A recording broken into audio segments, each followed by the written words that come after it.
நீண்ட ஆயுள் காலத்திற்கு முக்கிய காரணம் உணவு பழக்கவழக்கங்களும் ஒன்று. நீண்ட காலம் வாழும் ஜப்பானியர்களின் தவிர்க்க முடியாத உணவு இந்த டோஃபு.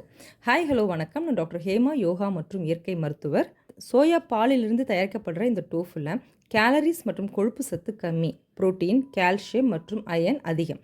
இதை ரெகுலராக உணவில் எடுத்துக்கும் பொழுது எலும்புகளுக்கு நல்ல பலத்தை கொடுக்கும்.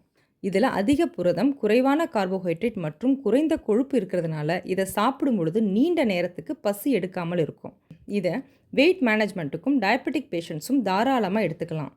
டோஃபுல இருக்கிற ஐசோஃப்ளாவான்ஸ் ப்ரீ மெனோபாசல் சிம்டம்னு சொல்லக்கூடிய மாதவிடாய் நிற்கும் சமயத்தில் வரக்கூடிய ஹாட் ஃப்ளாஷ், அதிக இதய துடிப்பு போன்ற அறிகுறிகளை குறைக்குது.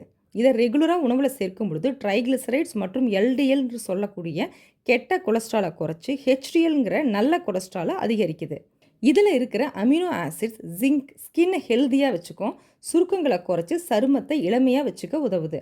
அது மட்டும் இல்லை, இதில் காப்பர், மெக்னீஷியம், வைட்டமின் ஏ அத்தியாவசியமான சத்துக்களும் இருக்குது. இது ஒரு நல்ல ப்ரோபயோட்டிக், கட் ஹெல்த்துக்கு ரொம்ப ரொம்ப நல்லது. இது லாக்டோஸ் இன்டாலரன்ஸ், அதாவது பால் மற்றும் பால் சார்ந்த உணவு அலர்ச்சி இருப்பவர்களுக்கு இது ஒரு நல்ல மாற்று உணவு. இதை நீங்களும் உணவில் ரெகுலராக சேர்த்துக்கங்க. இந்த டோஃபு சாலட் ரெசிபியோட இன்க்ரீடியன்ட்ஸ் டிஸ்கிரிப்ஷனில் கொடுத்துருக்கோம். நீங்களும் இதை ட்ரை பண்ணி பாருங்கள். இந்த வீடியோ உங்களுக்கு ரொம்ப யூஸ்ஃபுல்லாக இருந்திருக்கும்னு நினைக்கிறேன். பிடிச்சிருந்ததுன்னா லைக் பண்ணுங்கள், ஷேர் பண்ணுங்கள், சப்ஸ்கிரைப் பண்ணுங்கள். நாளைக்கு ஒரு புது வீடியோவோட உங்களை மீட் பண்ணுறேன். தேங்க்யூ, பாய்.